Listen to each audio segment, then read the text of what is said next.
firstly I thought, wow, how is all this happening in Queensland? And I had no idea. Everybody wants to be a part of the next big find.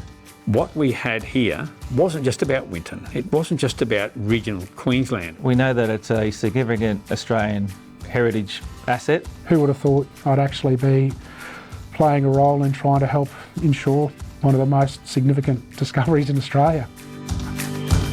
I was mustering sheep and I'm going flat out backwards and forwards trying to hold the mob together, and I had to swerve to miss a big pile of rocks.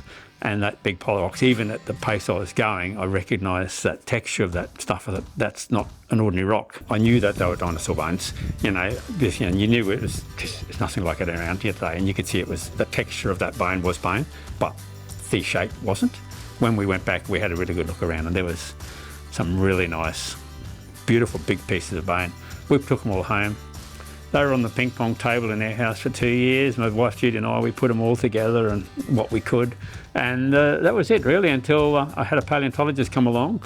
And when I saw the excitement with the paleontologist came and saw this stuff, and I thought, there's a bit more to this than just me and my family. What we had here wasn't just about Winton. It wasn't just about regional Queensland or anything like that. What we had here was the vast majority of Australia's dinosaurs. And that's not about Winton, that's about Australia. And that's what made us sort of realise that we had to do more. So we thought, well, we have to have a museum that has to have its own identity. So we don't want to be in a town, we want to be out in a natural history environment. So I approached the owner of this big mesa here, and I said, could we buy a little bit of it? And there was this big silence. He said, nah, don't want to sell it. I said, all right, that's no worries. And he said, but I might give it to you. So in 2006, this land was officially donated, and we started getting money, and we built the first buildings here. So that was our starting point. And since then, it just evolves from there, really. So now, basically, Dinosaur Museum is my life. So I was doing my usual job one day and went through my renewal list of upcoming clients, and I thought, well, this is going to be a relatively straightforward renewal.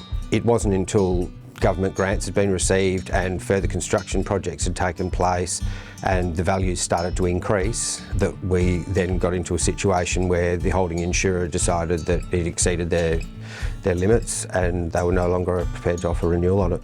It was very late notice when we got that notification, unfortunately. So I was introduced to Chris through a colleague at work. Occasionally there are times as a broker when you need the insights of an insurer. 2 weeks out of renewal, when I knew I needed a hand with this, Chris was the first person I thought that could assist. You think you've seen most things in my 28 plus years of insurance experience. Never did I ever really sort of think that I'd get that sort of type of risk. In SME, when you get something like that thrown at you very quickly, it's quite easy to say, the computer says no. Whereas when you actually started to dig into a bit of the history as well of the client and just sort of then start to have a bit of a conversation and think through it from an underwriting perspective, I was quite reassured and going, yeah, let's try and find a way to actually do something about this. That's when we got the call to say, hey guys, we invite you to the table because there's a risk here that's due in 2 weeks that needs insurance, and we want to talk to you about whether you've got appetite for the risk. Having Kieran as the broker involved was paramount because he understood the client's risk profile and he was there to tell the story on behalf of his client to the underwriter. So we're really relying on the broker to tell us a story about the client's business, how they're managing the site, so that we can put together an insurance solution that meets the needs of the client. So the fact that Kieran put together such a comprehensive slip allowed us to actually put together terms and conditions that did meet the needs of the client and was able to support his ambition. We really are the conduit between the brokerage and the insurers. Our brokers deal with hundreds of insurers on a daily basis. So we really want to make sure that we can break that down so when something like this arises or they've got queries, they've got questions, they know exactly where to come to and we can guide them and make that process as smooth as possible.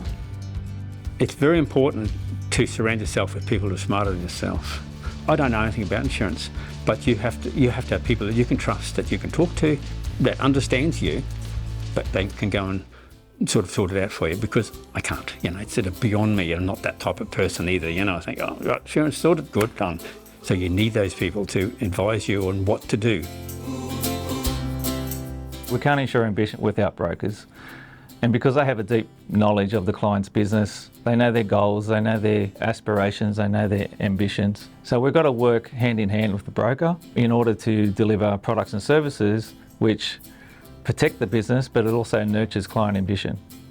It's very much a collaborative approach where, we have discussions with people across the business to make sure we get the right outcome. The relationship really grows when the broker can approach us, trust us to take the time to really understand what they need. So we can then take that back to the area of the business that can best support them at that time. And it's just an ongoing process and something that just gets stronger and stronger. You can't afford to lose what you've put your life into. And it's not that you can't afford it, we can't afford it, Australia can't afford it. We can't afford to have all of the passion and hard work that goes into building a museum and then lose it. To create that icon of Australian icon of something that's going to be around forever or has that perception of being around forever. Think, wow, I remember as a kid I saw that and it's still here, it's still the same, that's what's really important. And you ensure that, you have to ensure that. That's why it's important to me personally and to all of us really. To get on site and see and feel the risk ourselves and see that it's tangible and meet the client and hear their story directly really connects you to the account. And I feel really privileged, and CG feels really privileged to be underwriting the risk.